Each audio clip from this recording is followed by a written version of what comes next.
Tav Shalom Lekoulam. Bezrat Hashem, on va expliquer ce minag là d'aller à l'Akba Omer à Méron. Hier on a expliqué Bezrat Hashem l'importance d'aller sur la tombe des tzadikim.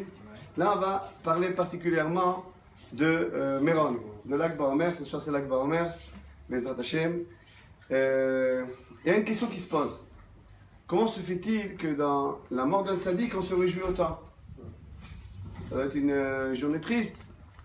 À l'Akba Omer, Rabbi Shimon Bar Yochai, comme il est rapporté dans le Zohar HaKadosh, dans la Hidra Zuta, c'est marqué qu'il est monté au ciel. Et on se réjouit tous. Alors il y a plusieurs réponses à cela. Notre maître de Ramon de Cheliaou, il ramène plusieurs réponses.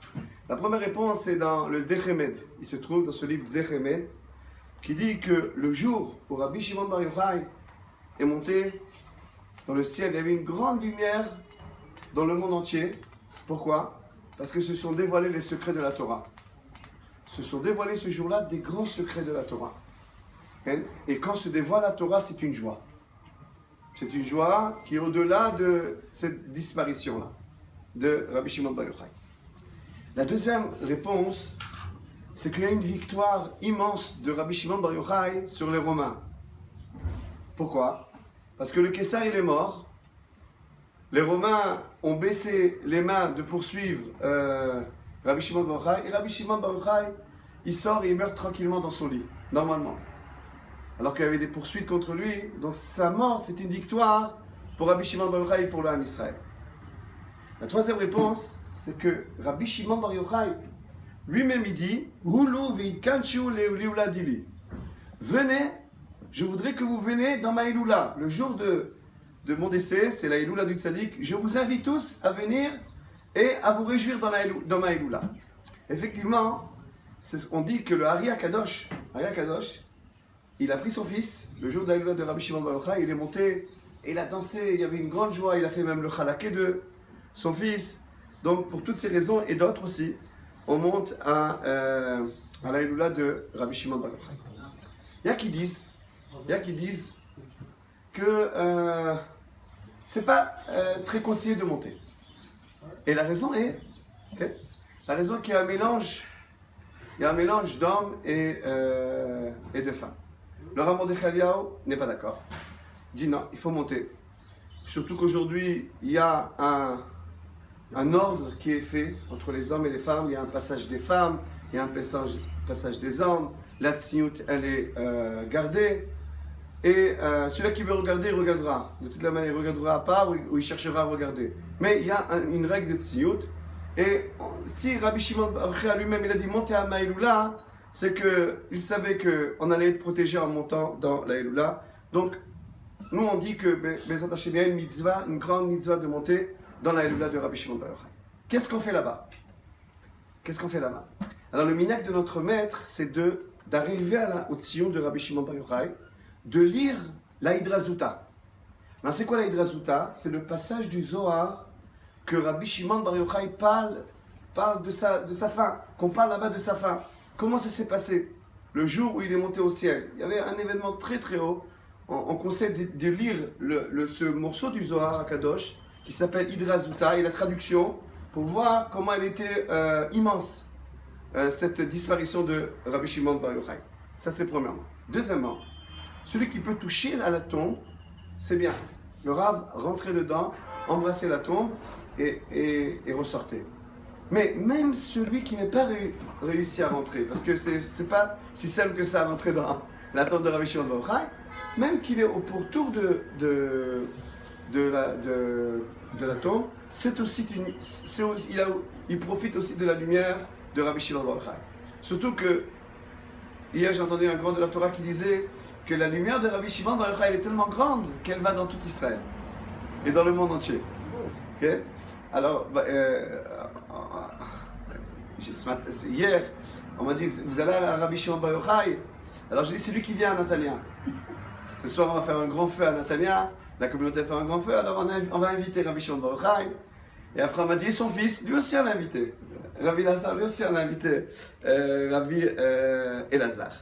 Il est su que cet endroit-là, et surtout le jour d'Aïloula, il est propice à l'acceptation des tfilotes. des tfilotes du Klal et des tfilotes du Prat. Le Rav, il raconte que à la guerre des 6 jours, il y a eu un grand danger. Et dès que les Chachamim, les Tzadikim, ils ont décidé d'aller prier à Rabbi Shimon Bar Yochai, il y avait un bouleversement de situation. De là, on voit que ce jour-là, il est très particulier. Une autre question qu'on a aussi posée, est-ce qu'on doit faire Netilat Yadayim lorsqu'on sort de la tombe de Rabbi Shimon Bar Yochai, de la tombe de Rabbi Meir Baal Nes, de la tombe des Tanaïm? Réponse. Si la tombe ne se trouve pas dans un cimetière, comme celle de l'Ari Akadosh, qui se trouve dans un cimetière, pas besoin de faire Netilat Yadayim. Si elle se trouve dans un cimetière, que je dois passer par un cimetière pour arriver à la tombe du tzaddik, alors là il faut faire Netilat Yadayim par rapport aux autres, mais l'endroit du tzaddik il n'est pas tamé.